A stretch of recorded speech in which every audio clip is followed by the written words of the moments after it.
ఒక్కొక్కడు అపార్ట్మెంట్ లో పూజ చేశాడు అనుకోండి, నేను తప్పు పట్టను కానీ మొత్తం అపార్ట్మెంట్ అంతా పూజ చేసేసుకోవచ్చు. అలా ఉంటుంది పూజ. ఒక్కొక్కడు పూజ చేశాడనుకోండి, ఆ తర్వాత భార్య గంటన్నర సేపు తుడవాలి ఆ పూజా మందిరం.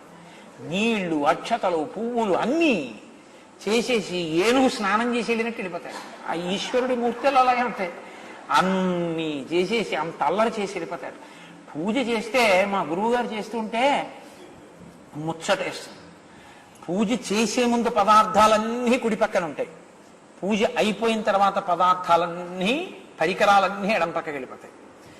ఏది పూజ చేశాక కుడి పక్కన ఉండదు. పాలు అభిషేకం చేస్తే కుడి చేతి వైపు నుంచి తీసి అభిషేకం చేసి ఇలా ఎడం పక్కన పెట్టేస్తారు.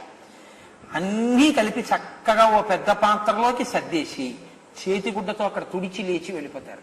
మీరు తర్వాత దర్శనం చేసుకోవడానికి వస్తే అగరు ధూపంతో ఒక్క పువ్వుల చేత అలంకరింపబడిన స్వామి నివేదన పళ్ళెంలో పళ్ళు కూడా అంత ఒబ్బిడిగా పెట్టుంటాయి. యాపిల్ పండు మీద స్టిక్కర్ ఉందనుకోండి, స్టిక్కర్తో నైవేద్యం ఎప్పుడు పెట్టరు. నైవేద్యం చేసే ముందు యాపిల్ పండు మీద స్టిక్కర్ కూడా తీసేసి నైవేద్యం చేస్తారు. నువ్వు తింటే తింటావా స్టిక్కర్? మరి ఈశ్వరుడికి ఎలా పెట్టావు స్టిక్కర్ తోటి? వాడు అమ్ముకోవడానికి పెట్టాడు, నువ్వు నైవేద్యానికి పెడుతున్నావు, నువ్వు స్టిక్కర్తో పెట్టడం ఏంటి? స్టిక్కర్ తీసేసి పెడతారు ఆయన. ఆయన పూజ అయిపోయిన తర్వాత కుడి చేతి పక్కన ఏమీ ఉండవు. మీకు ఇవ్వడానికి తీర్థపాత్ర, మీకు ఇవ్వడానికి ప్రసాదం తప్ప ఇంకేం ఉండవు. మళ్ళీ మీ చేయగడుక్కోవడానికి ఆయన దగ్గరున్న ఆచమన పాత్ర, మిగిలినవన్నీ ఎడం పక్కకి వెళ్ళిపోతాయి. అందం అంటే చెయ్యడం కాదు, చేయడంలో కౌశలం, చేయడంలో ఒక సొబగు. అది ఈశ్వరుని యందు నిష్ఠతో చేసే పూజ.